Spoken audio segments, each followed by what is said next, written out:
Hello everyone, welcome to my channel success education point with Sapna. इस video में आज हम देखने वाले हैं क्लास 10 का विषय हिंदी है, पार्ट 3 है, चैप्टर नंबर 3।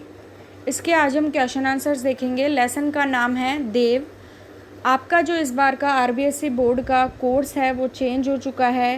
ये न्यू बुक है आपकी, न्यू कोर्स की। इसी के अकॉर्डिंग जो है आपका सिलेबस है। एनसीईआरटी का जो कोर्स है वो आपके कोर्स में इस बार लागू कर दिया गया है। पिछले साल नहीं किया गया था, इसलिए इस साल जो आपका कोर्स है वो चेंज हो चुका है और उसी की ये न्यू वीडियो है।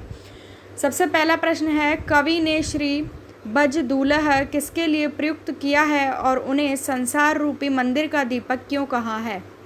इसका उत्तर है, कवि देव ने श्री बजदूलह शब्द का प्रयोग श्री कृष्ण के लिए किया है। जिस प्रकार दीपक के जलने से मंदिर में प्रकाश फैल जाता है, उसी प्रकार कृष्ण की उपस्थिति से सारे ब्रज प्रदेश में आनंद और उल्लास का प्रकाश फैल जाता है। इसी कारण इन्हें संसार रूपी मंदिर का दीपक कहा गया है। वीडियो को लाइक ज़रूर करें, चैनल को सब्सक्राइब करें। आपको मेरे चैनल पे सारे ही न्यू कोर्स की, जो संस्कृत की, एसएसटी की, हिंदी की सभी वीडियोज़ अवेलेबल हैं मेरे चैनल पे, तो चैनल को सब्सक्राइब जरूर कीजिए। दूसरा प्रश्न है, पहले सवैया में से उन पंक्तियों को छांट कर लिखिए जिनमें अनुप्रास और रूपक अलंकार का प्रयोग हुआ है। तो पहली पंक्ति है, कटी किंकिनी कई में क वर्ण की आवृत्ति इसमें बार बार हुई है, इसलिए इसमें अनुप्रास अलंकार है। दूसरा, सांवरे अंग लसई पटपीत, इसमें प वर्ण की आवृत्ति हुई है, इसमें बार बार, इसलिए क्या है, अनुप्रास अलंकार है। तीसरा, हिये हुलसई बनमाल सुहाई, इसमें ह वर्ण की आवृत्ति बार बार की गई है, इसलिए इसमें भी क्या है, अनुप्रास अलंकार। और दूसरा है, हसी मुखचंद जुनहाई, इसमें रूपक अलंकार है। और दूसरा, जग मंदिर दीपक, इसमें भी रूपक अलंकार है। तीसरा प्रश्न, निम्नलिखित पंक्तियों का काव्य सौंदर्य स्पष्ट कीजिए। पंक्तियां जो है आपकी बुक में दी गई हैं, उनका जो काव्य सौंदर्य और भाव सौंदर्य दोनों यहाँ पर मैंने बता दिए। ऊपर जो है वो भाव सौंदर्य, नीचे जो है ये काव्य सौंदर्य है। श्री कृष्ण के पैरों में सुंदर घुंघरू बज रहे हैं और कमर में बंदी करगनी मधुर आवाज कर रही है। उनके सांवले शरीर पर पीले वस्त्र और गले में बन माल शोभायमान हो रही है। कृष्ण का यह रूप अत्यंत मोहक है। यहाँ अनुप्रासिकता है, इसका नाद सौंदर्य दर्शनीय है। क व प की आवृत्ति होने के कारण अनुप्रास अलंकार है।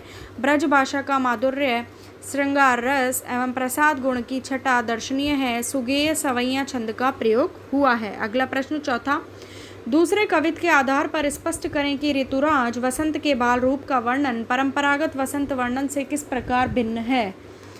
वसंत के परंपरा वर्णन को प्रेम उद्दीपन के रूप में वर्णित किया जाता है, जैसे नायक नायिका का परस्पर मिलना, झूले झूलना, रूठना मनाना आदि।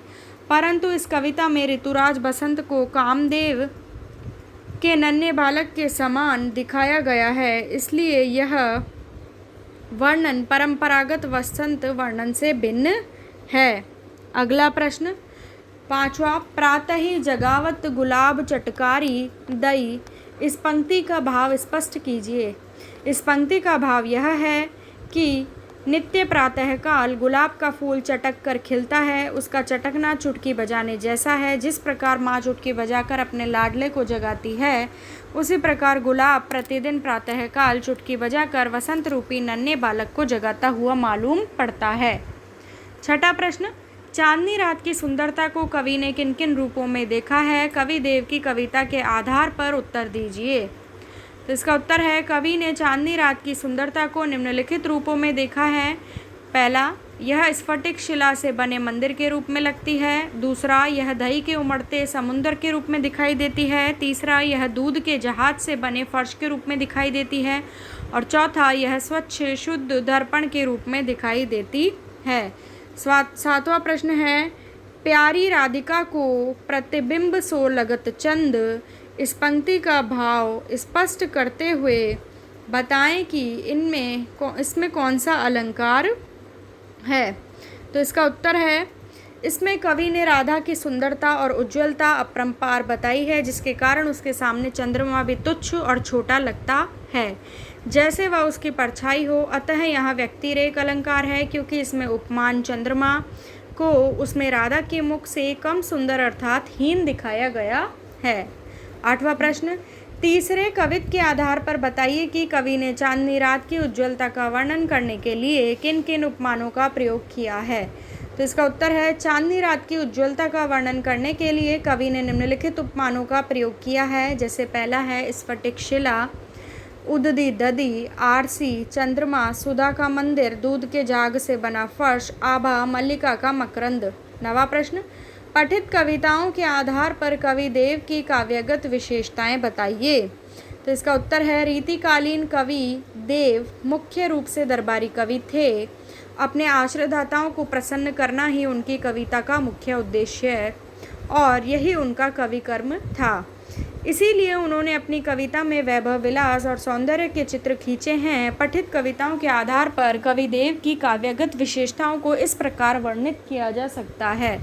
पहला पॉइंट है इसमें, रीतिकालीन कवियों की भांति देव रचित काव्य में कल्पना शक्ति की मनोरम झांकियाँ देखने को मिलती हैं। वृक्षों का पालना, पत्तों का बिछोना, फूलों का जबला, हवा द्वारा पालने को हिलाना, चांदनी रात को आकाश में बना सुधा मंदिर, दही का समुद्र, दूध का जाग जैसा आंगन का फर्श, आरसी से अंबर आदि उनकी उर्वर कल्पना शक्ति के ही परिचायक है। अगला दूसरा पॉइंट है इसी का, पठितांश में अनुप्रास, रूपक, उपमा, व्यक्तिरेख आदि अलंकारों का सहज स्वाभाविक प्रयोग हुआ है।